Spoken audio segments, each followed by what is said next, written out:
My name's Gordon Aldcorn. I'm VP Corporate Development at San Lorenzo Gold. Unfortunately today, not able to be with me are other key members of the team, including Al Krunji, CEO, as well as Terry Walker, our VP Exploration, who are both co-founders of the company. I should also mention that San Lorenzo's participation in the Metals Forum today is due in part to our recent successful raise of $1 million that included the participation of Eric Coffin, who we would like to thank for the invitation and the opportunity to present here today at the forum. On to San Lorenzo Gold. San Lorenzo Gold is an early stage mining exploration company with projects in Chile, one of the most prolific and mining friendly jurisdictions in the world. The company was formed as a spin-out from Lithium Chile in 2018, taking with it 3 project properties and an existing shareholder base for $1 million promissory note. The company is currently in the exploration stage, having effected a number of exploration drilling programs to date, as Eric mentioned. Forward-looking statements and disclaimer. Some of the highlights of the company that we feel are positioning us to advance rapidly on continued positive results. We have the large-scale copper-gold porphyry target in Chile that's referred to as Cabero Muerto. We drilled this discovery hole in our last drill program that sort of set the stage for our current drill program. We'll go into that. And experienced management and directors with capital markets and technical expertise, exploration team based in Chile, providing local knowledge and access to resources. Our capital structure, we have just over 70 million shares, options just over 3 million. We have some escrowed shares, and our fully diluted numbers around 84 million. We have a relatively small float, a lot of stock that's closely held, and I think I'll speak to that as well.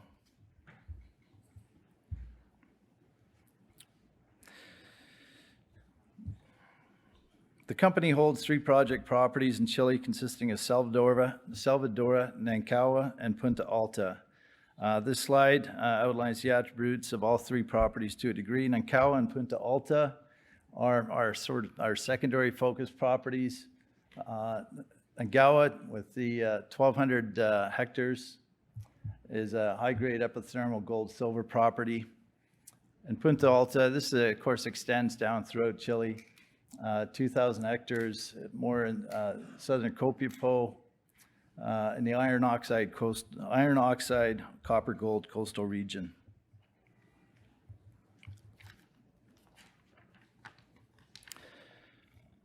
As I mentioned, our focus at the current time is on our Salvadora property.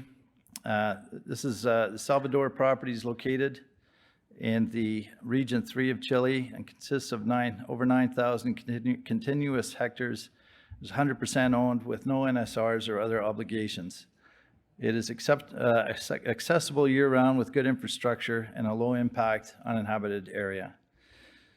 The property is located in the northern Chile Andean mega porphyry copper belt, recognized for a confluence of the Eocene and Oligocene aged rocks, resulting in overlaid hydrothermal events and porphyry structures. The confluence of older and younger rocks has resulted in a superposition blend of multiple events, resulting in mineralized areas of porphyries occurring in clusters. Just to speak to that for a moment, these two ages of rocks sort of coexist in this trend, and we see porphyry indicators that actually overlay each other. So it becomes a little bit more of a complexity as far as determining the structure, even though all the indicator signs are there. Our property has exposed 5 mineralized systems today, which I'll speak to. This is common to other mines on the belt. For example, Chiquicamataf has 6 mineralized systems on it. The mine I'm going to refer to now, the El Salvador mine, has a number of porphyry showings on the property that has resulted in the prolific nature of the El Salvador mine. This El Salvador mine is significant to the Salvador story in that it's located 15 to 20 kilometers to the northwest of us. On this map here, you can get a sense that it is. It's actually, you can see the mine from our mine site, and this serves as a nice analog for us. The El Salvador mine has been in production since 1956. Has a copper grade of around 1%, past production, proven and probable reserves of 1.7 billion tons. You can see the mine has produced 24 billion pounds of copper, 5.6 million ounces of gold, and recently announced a 20-year extension to the mine life. Of note, relatively speaking, the property that we have at Salvadora basically dwarfs the El Salvador mine in terms of extension or extent. And on the slide there, you can see we have over 9,000 hectares on the Salvador property, which leaves lots of room for our exploration programs. Geological settings on the Salvador property. As I mentioned, we have 5 zones of interest, 3 porphyry style and 2 epithermal veins determined to date. These include the Cabrera Morto zone, which is where our current drill program is taking place, the Arco de Oro zone, the Tres Amigos zone, and Cabela South and Serra Blanca zones. These are all, well, I'll take you through some of the drilling in a moment, but these are all strongly indicated mineralized zones, which becomes basically our playground for uncovering what these have to offer us. This is just an example of part of our program on the Cabrera Morto. We go through all the same processes with the surface work, geochem and geophysics. We do zone identifications through IP anomalies and soil samples, and we follow that up with drilling.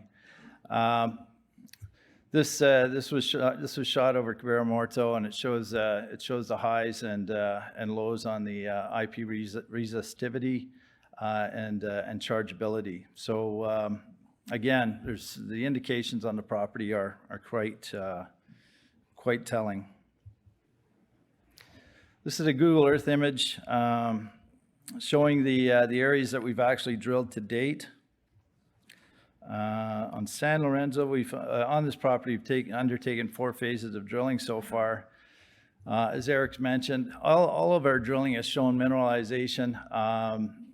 It's a prolific property. It's a little bit difficult to understand, but as you can see, the 3 zones, the Cabrera Morto porphyry, which has indications of a porphyry system, the Arco de Oro zone, and the Tres Amigos zone. And you can see some of our programs highlighted in different colors there. This is probably the main slide, the discovery hole assay results. This was one of the handful of holes we drilled last year into the Cabrera Morto. Just to draw your attention to the intercept at the 300 to 420 meters, the 1.44 grams per ton gold. This is the hole that we refer to as the discovery hole, as Eric mentioned. And our current drill program is actually a step-out program from that hole. We hope to have those assays very shortly, and we will be issuing those out as well. Also in the presentation, we have the Arco de Oro zone, which is a epithermal vein system. You can see the gold values associated with that vein system. The Tres Amigos zone, which strangely enough is a very copper-rich zone, again with the drill intercepts there. and a few of the other mineralized showings on the property that we have yet to explore. There's just a few images from for the Cerro Blanco exposed within the riverbed next to us, and on the property. You can see a little bit what the terrain looks like. And lastly, our team, again, Aldcorn CEO Terry Walker, who is a 30-year man down in Chile. He actually has a family, kids in university down there at this stage, but very knowledgeable about the area. Lots of information accumulated over that time, and he's very excited about the prospects on this property. That concludes the presentation. I've gone over time a little bit here, but I hope that gives you a sense of what we're after at San Lorenzo Gold, and I look forward to talking to you in more detail should you come by the booth. Thank you.